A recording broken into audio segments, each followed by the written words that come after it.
ॐ गजाननं भूतगणाधिसेवितं कपीतजम्बूफलचारुभक्षणम् उमासुतं शोकविनाशकारकं नमामि विघ्नेश्वरपादपङ्कजम्। कृष्णाय वासुदेवाय हरिये परमात्मने प्रणतः क्लेशनाशाय गोविंदाय नमो नमः। ओम श्री महापुरुष देवाय नमः। ओम श्री गुरुदेवाय नमः। ओम आनंद स्वरूप भगवान की जय। ओम शांति स्वरूप भगवान की जय। हमारा चिंतन गीता अध्याय 4 श्लोक 30 पे चल रहा है। भगवत गीता के इस चतुर्थ अध्याय का बहुत डिटेल में हम दर्शन कर रहे हैं। यज्ञ का प्रकरण हम देख रहे हैं। सारे यज्ञ कर्म से उत्पन्न होते हैं। कर्मयोग तो करना ही पड़ेगा। ये सभी यज्ञ करने वाले यज्ञों का अर्थ जानने के कारण पाप कर्मों से मुक्त हो जाते हैं और यज्ञों के फल रूपी अमृत को चख कर दिव्य आकाश की ओर बढ़ जाते हैं, अर्थात मुक्ति को पाते हैं। अपरे यानी और जो योगी वो कैसे हैं? नियताहारा, नियत आहार रखते हैं, संयमित आहार करते हैं। और यहां आहार का अर्थ केवल भोजन नहीं है, भोजन भी संयमित करते हैं। नियत के दो अर्थ हैं। एक तो मर्यादित, पहले से तय किया हुआ, फिक्स वो है। और दूसरा जो सुपाच्य है, जो परिणीत है, जो पोषक है, वो ही आहार करते हैं। आयुर्वेद में वाग्भट जी ने बहुत सुंदर बताया है आहार कितना करना चाहिए। आपके पेट की जितनी कैपेसिटी है आधी अन्न से भरो। एक अंश यानी 25% पानी हो, छाछ हो, कोई भी अच्छा पेय पदार्थ हो। कोई भी का अर्थ गलत नहीं लेना है। पानी, छाछ, शिकंजी यही होनी चाहिए, ऐसे पदार्थ होने चाहिए। तो आधा पेट अनाज से भरा, पाव पेय पदार्थ से, और बाकी का जो पाव बच गया, पेट खाली, वो वायु के लिए छोड़ दो। कुछ लोगों को हम देखते हैं वर्षों से उनका वजन बिल्कुल सेम रहेगा, वो ऐसा ही सिद्धांत रखते होंगे। वाग्भट जी कहते हैं यह नियत आहार है, यह भी योग है। चाहे कितना भी स्वादिष्ट भोजन आपके सामने आए, केवल 50% ही पेट भरना है, ज्यादा नहीं भरना है। प्राणान प्राणेषु जुह्यति, वो सब प्राण योग की विजय प्राप्त करते हैं। भगवान श्री कृष्ण कहते हैं सर्वे पयते यज्ञ विदो, जो सारे जो है वो यज्ञ विद है, यज्ञों को जानने वाले हैं। क्यों? यज्ञ क्षपित कल्मषः, वे यज्ञों के द्वारा अपने कल्मष, अपने दोष, अपने पाप को क्षपित करते हैं, यानी नष्ट करते हैं। इसलिए वे सारे यज्ञ को जानने वाले हैं। अब 31वां श्लोक को लेते हैं। 31वें श्लोक का शाब्दिक अर्थ है कि जब यज्ञ के बिना मनुष्य इस लोक में या इस जीवन में ही सुख पूर्वक नहीं रह सकता है, तो फिर अगले जन्म में कैसे रह सकेगा? 31वें श्लोक में भगवान कहते हैं, अर्जुन, यज्ञ शिष्टामृत भुजो हो।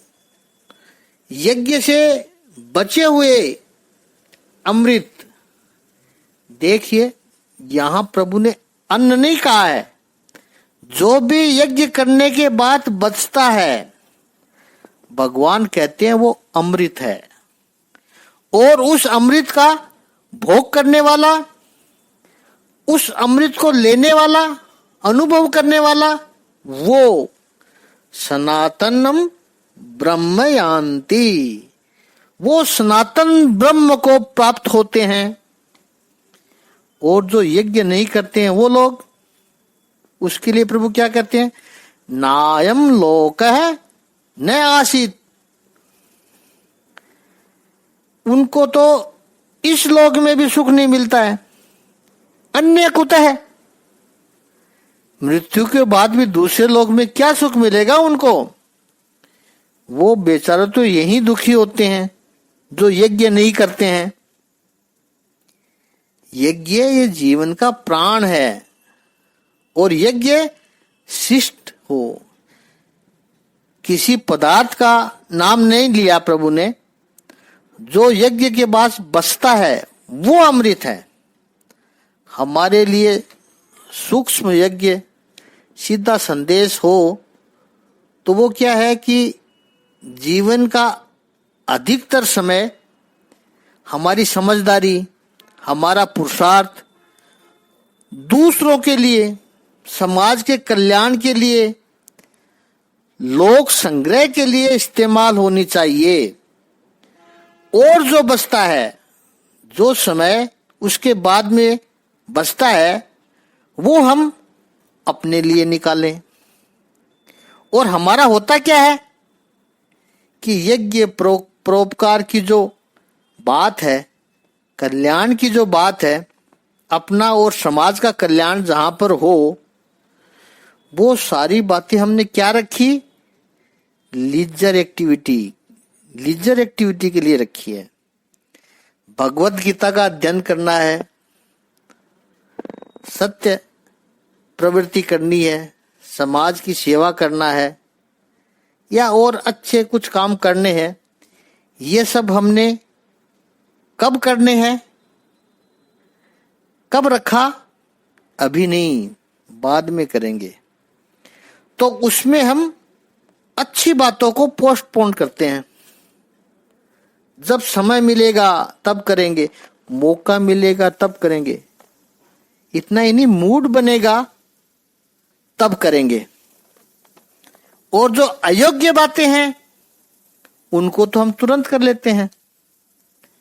ऐसा नहीं होना चाहिए। भगवान कहते हैं जो आपके कल्याण की प्रवृत्ति है उसको पहले करो, और उसके बाद जो समय बचता है उसमें बाकी की प्रवृत्ति करो। यज्ञ से अवशेष रहकर यह जो प्रसाद अमृत पाते हैं वो जीवन में सनातन ब्रह्म को पाते हैं, परम आनंद को पाते हैं। और जो यज्ञ नहीं करते हैं वो यहां ही सुखी नहीं होते हैं, तो परलोक में कहां सुखी होंगे? 32वें श्लोक में प्रभु यज्ञों का समापन करते हुए प्रभु ने कहा, 32वें श्लोक का शाब्दिक अर्थ है कि हे परंतप, ये सब विभिन्न प्रकार के यज्ञ वेद सम्मत है, और ये सभी विभिन्न प्रकार के कर्मों से उत्पन्न होते हैं। इन्हें इस रूप में जानने पर तू मुक्त हो जाएगा। एवं बहुविधा यज्ञ वितता ब्रह्मणो मुखे, ब्राह्मण यानी वेद, मुखे यानी अग्रभाग में।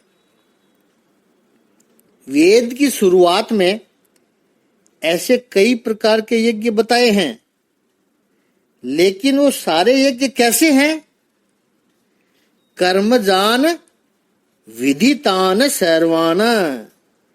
ये सारे यज्ञ कर्म से उत्पन्न होते हैं और नेवम ज्ञात्वा विमोक्ष्यसे। ये जानकर तू सारे बंधनों से मुक्त होगा। परमात्मा तक पहुंचने का मार्ग केवल परमात्मा की स्तुति करना नहीं है, प्रशंसा करना नहीं है। कोई व्यक्ति अपने मालिक से, सेठ के पास जाकर के सुबह, दोपहर और शाम केवल प्रशंसा करता रहे, सेठ जी आप बहुत सुंदर दिखते हैं, सेठ जी आप इतने अच्छे हैं, आप बहुत उदार हैं, आपके जैसा कोई नहीं है, पूरे समाज में आपकी चर्चा होती है। केवल यह करने से सेठ जी उसको हर महीने क्या पगार देता रहेगा? नहीं देगा। और यदि देता रहा तो वो सेठ जी कब तक रहेगा? यह भी एक प्रश्न है। क्योंकि केवल ऐसी चापलूसी करने वाले लोग आसपास मिल जाएं तो फिर वो सेठ कब तक रह सकता है?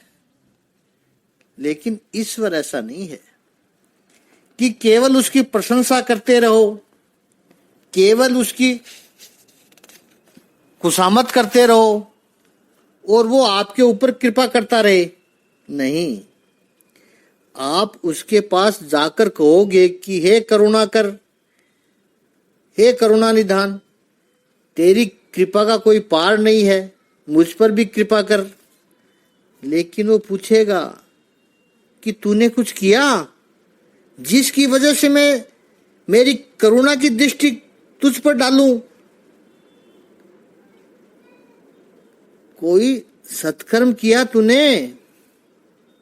कर्म जान विधि तान सर्वान। भगवान शिव जी के बारे में कहें तो शिव जी भोलेनाथ है, लेकिन इतने नहीं है कि भक्त उनको छल सके। वो ज्ञानाधिपति है। इसलिए 31वें श्लोक में कहा था कि पहले यज्ञ कर्म करो, समाधि कर्म करो, उसके लिए पसीना बहाओ, अपना समय, समझदारी, अपनी शक्ति लगाओ, फिर उसमें जो अमृत की प्राप्ति होगी वह तुम्हें मिलेगी, प्रसन्नता प्रदान करेगी। तो 31 और 32 इन दोनों श्लोकों में मिलाकर प्रभु ने 3 बातें कही हैं। इनको हमें गौर से सुनना है। जो बातें गौर से सुनने की बात आए तब उसमें जरूर थोड़ा ध्यान दीजिए आप।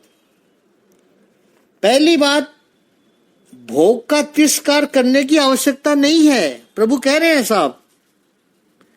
लेकिन समाज के लिए, सत्कर्म करने के लिए, विकास के लिए इसका इस्तेमाल करके फिर जो शक्ति आपकी बचती है, फिर जो पुरुषार्थ बचता है, उसको आप भोग के लिए प्रयोग करो। लेकिन आज वृत्ति क्या हो गई है? पहले मैं, फिर मेरा परिवार, फिर समाज, फिर राष्ट्र और फिर विश्व। पहले मुझे क्या मिला, यह वृत्ति अधिक चल नहीं सकती है। होना यह चाहिए कि पहले विश्व के लिए मैंने क्या किया, राष्ट्र के लिए क्या किया, समाज के लिए क्या किया, और फिर हाँ, मुझे भी कुछ सुख चाहिए, वो लूंगा मैं। लेकिन ये सब होने के बाद आज के युग में ये कैसे हो? सामान्य व्यक्ति कैसे करे? एक ही रास्ता है, ईमानदारी से टैक्स देकर, समाज में जगह जगह पेड़ लगाकर वायुमंडल को शुद्ध करे और सामर्थ्य अनुसार समाज की निस्वार्थ भाव से सेवा करके अन्न क्षेत्र खोले, अगर भगवान ने उसको पैसा दिया है तो दवाएं वितरण करे, स्वास्थ्य संबंधी कैंप लगाकर या लोगों को जागरूक करके शिक्षित करके भी समाज की, राष्ट्र की सेवा की जा सकती है। लेकिन ये सब व्यवसाय, शिक्षण संस्था, स्वास्थ्य संस्थान थे, सब ठगी के स्थान बन गए। सेवा के नाम पर सरकार से विशेष सहायता ले लेते हैं ये और फिर धंधा करना शुरू कर देते हैं। इसको शास्त्रों में महापाप का नाम दिया है। स्कूलों, कॉलेजों में, स्वास्थ्य संस्थानों में गरीबों के लिए कुछ रिजर्व फ्री कोटा होता है, उसका भी वो व्यवसायीकरण कर देते हैं। उनका उद्देश्य मात्र पैसा कमाना ही है। सेवा भाव की प्रवृत्ति तो उनके लालच के नीचे दब जाती है। तो ये पहला सिद्धांत प्रभु ने 31वें श्लोक में कहा। दूसरा कहा यज्ञ। यज्ञ कर्म से ही उत्पन्न होते हैं। केवल विचार आप अच्छे कर्म करोगे, संकल्प अच्छे करोगे, दया करो प्रभु, सबका कल्याण करो, भगवान कहेंगे तूने कुछ किया इसमें। जैसे हमारे एक मित्र है, वो कहते हैं हे प्रभु सबका भला करो और शुरुआत मेरे से करो। कर्म करो, फिर कहेंगे प्रभु अब मेरी कृपा का इंतजार कर। और तीसरी बात, विचार यदि कृति शून्य होंगे तो वो विचार किसी काम के नहीं है। केवल अच्छे विचार करने से कुछ नहीं होता है, अच्छे विचारों को कार्य में परिणित करना पड़ता है। कर्म जान विदितान सर्वान, तब समाज में उसका असर दिखाई पड़ता है।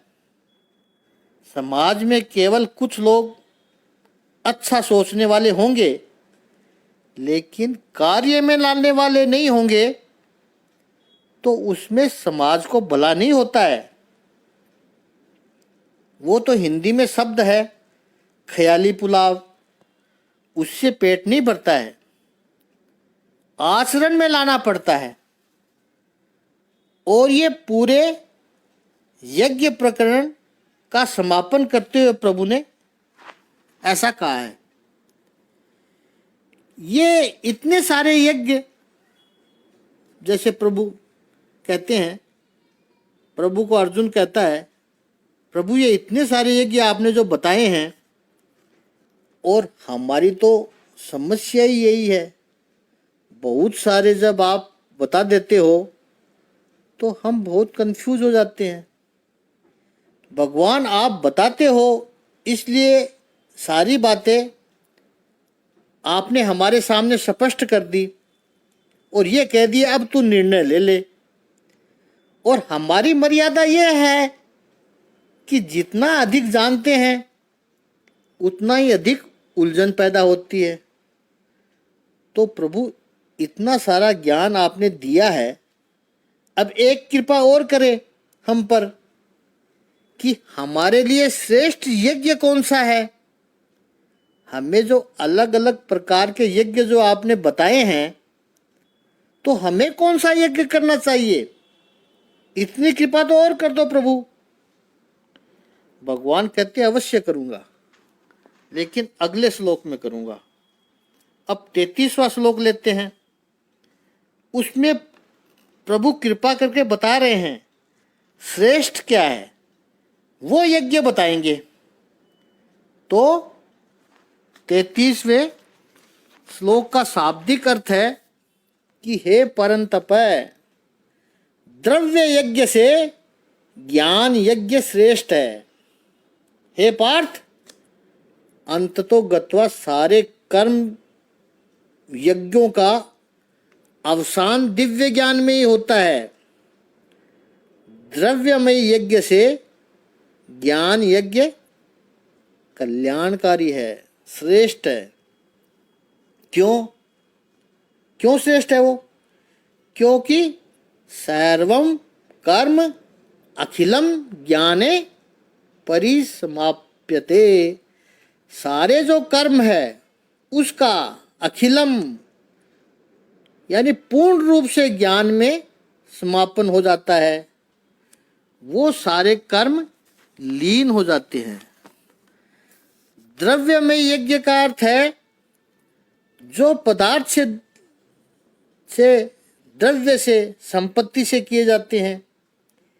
इसका अर्थ यह हुआ कि वो बहुर्मुखी होते हैं। ये यज्ञ तो और अच्छे हैं, लेकिन श्रेष्ठ की बात तो अर्जुन पूछ रहा है, तो ज्ञान यज्ञ श्रेष्ठ है। क्यों? क्योंकि द्रव्य से जो यज्ञ किए जाते हैं उसका फल निर्माण होता है, कुछ परिणाम निर्माण होता है, और वो परिणाम भुगतने के लिए पुनः संसार में आना पड़ता है। जबकि जो ज्ञान यज्ञ है वो तो फलों को ही नष्ट करने वाला है, वो फलों को नष्ट करने वाला यज्ञ होता है, इसलिए वो अधिक कल्याणकारी है। भगवान ने यहाँ पर सर्वम और अखिलम ये दो प्रैक्टिकली समानार्थी शब्द बताए हैं। अखिल का अर्थ है बचा हुआ, अखिल जहां कुछ भी बचता नहीं है, तो अखिलम कर्म सारे जो प्रतिबंध है वो द्रव्य यज्ञ में आ सकते हैं। कंपेरिजन करें द्रव्य यज्ञ और ज्ञान यज्ञ में, तो द्रव्य यज्ञ स्वर्ग की प्राप्ति करवाता है और ज्ञान यज्ञ मुक्ति प्रदान करता है। द्रव्य यज्ञ उपद्रव गर्व है। उपद्रव गर्व यानी वहां कुछ करना पड़ता है, वहां कर्म बहुत इन्वॉल्व होता है। अच्छा, यहां पर एक बात अच्छी तरह से अपने को समझ लेनी है कि तुलना कर रहे हैं, इसलिए द्रव्य यज्ञ से ज्ञान यज्ञ श्रेष्ठ है, बस इतना कहना है। ये आवश्यक नहीं है, ऐसा प्रभु ने नहीं कह रहे हैं इसकी द्रव्य यज्ञ मत करो, इस द्रव्य यज्ञ को छोड़ दो, ऐसा प्रभु बिल्कुल नहीं कह रहे हैं। भगवान केवल ये कहना चाहते हैं कि केवल द्रव्य यज्ञ पर मत रुक जाना, केवल द्रव्य यज्ञ को इति कर्तव्यता मत मान लेना। द्रव्य यज्ञ करे, अच्छे हैं वो, लेकिन उससे आगे चलकर ज्ञान यज्ञ करने की सोचो। द्रव्य यज्ञ उपद्रव गर्व है। समझो आपको इच्छा हुई कि अकाल कहीं पर पड़ा हुआ है, 5 वर्षों से बारिश नहीं हुई, लोग भूखों मर रहे हैं, उनकी पीड़ा आपने देखी, आपसे सहन नहीं हुई, आपकी करुणा जागृत हुई और परमात्मा ने आप पर कृपा कर रखी है, संपत्ति है, तो आपने सोचा चलो हम लोगों के लिए अन्न क्षेत्र यहाँ पर लगाएंगे, लोगों के भोजन की व्यवस्था करेंगे यहाँ पर, और बाकी सारे पैरामीटर को आप छोड़ दीजिए। आपको इसमें न कोई पुण्य चाहिए, न लोगों की वाई चाहिए, न न्यूज़पेपर में आपके फोटो छपवाने हैं, आपको कोई चाह नहीं है, केवल करुणा है कि इतने सारे लोग भूखों मर रहे हैं और मेरे पास इतनी संपत्ति है, चलो मैं सबको भोजन करवाऊं। ये आपका उद्देश्य है। ये आपका द्रव्य यज्ञ हुआ, क्योंकि उसमें कुछ द्रव्य संपत्ति, अनाज, ये सब होता है, तो द्रव्य यज्ञ है। लेकिन उससे क्या होगा? उपद्रव यानी उसमें आपको कईयों को बुलाना पड़ेगा, 5-25 आदमियों की कमेटी बनानी पड़ेगी, खाने का प्रबंध करो, हलवाई, रसोइये लाने पड़ेंगे।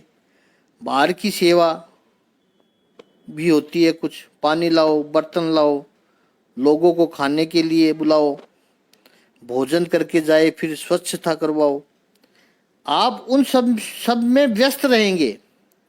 कोई भी द्रव्य यज्ञ करने जाए तो उसका परिणाम क्या क्या आया कि कुछ वक्त आपके मन में अशांति निर्माण हुई। द्रव्य यज्ञ उपद्रव करते हैं, ये आएगा ही। हाँ, संसार के अन्य उपद्रवों से ये बहुत बेहतर है कि आप लोक कल्याण के लिए कर रहे हैं, लेकिन अशांति तो आएगी। ज्ञान यज्ञ शांति गर्व है, उसमें कोई उपद्रव नहीं है। तीसरी बात, द्रव्य यज्ञ में कर्म नष्ट नहीं होते हैं, बल्कि नए कर्मों का सृजन होता है। वो जो आपने 4-6 महीने अन्न क्षेत्र चलाया तो उससे पुण्य निर्माण हुआ, कुछ कर्म निर्माण हुए। लेकिन ज्ञान यज्ञ में कर्म पूर्णतः नष्ट हो जाते हैं। चौथी बात, द्रव्य यज्ञ व्यक्ति की दृष्टि को बदल नहीं सकता है।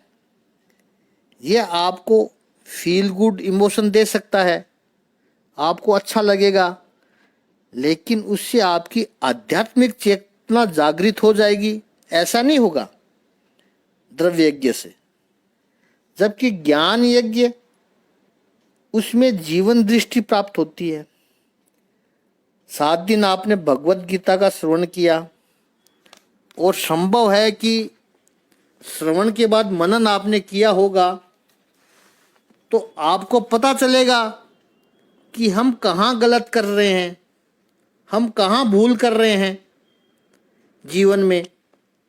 इस भूल को सुधार ली जाए, एक नई जीवन दृष्टि प्राप्त होती है। 5वीं बात, द्रव्य यज्ञ में सत्व, रज और तम त्रिगुण के बंधन निर्माण होते ही हैं। ज्ञान यज्ञ त्रिगुणों के बंधन से मुक्ति दिलाता है। द्रव्य यज्ञ के द्वारा ईश्वर भक्ति मिलेगी ही, इसकी कोई गारंटी नहीं है। जबकि ज्ञान यज्ञ में परमात्मा के प्रति निष्ठा जागृत होती है। और सबसे अंत में एक सीधी सरल बात कहें तो द्रव्य यज्ञ एक अंधे को हाथ में लाठी देने की प्रक्रिया है। आप उसको डिपेंड तो बना ही रहे हो, जबकि ज्ञान यज्ञ में अंध व्यक्ति के नेत्र खोलने की प्रक्रिया है। यह फर्क है दोनों में। इसलिए भगवान श्री कृष्ण कहते हैं कि द्रव्य यज्ञ से ज्ञान यज्ञ श्रेष्ठ है। वेदों ने भी कहा है, आप सत्कर्म कीजिए। आवश्यकता है, समाज को आवश्यकता है, आपको भी आवश्यकता है, लेकिन केवल सत्कर्म करने से मुक्ति नहीं मिलेगी। आज की यदि परिभाषा में कहें तो लोग क्या सोचते हैं कि चलो भाई, हमने मेहनत की, प्रभु की कृपा हुई, अपने सरप्लस संपत्ति है अपने पास, समय भी अपने पास है, समझदारी भी है, और प्रभु ने बुद्धि भी दे रखी है और अनुभव भी है, तो क्या करें?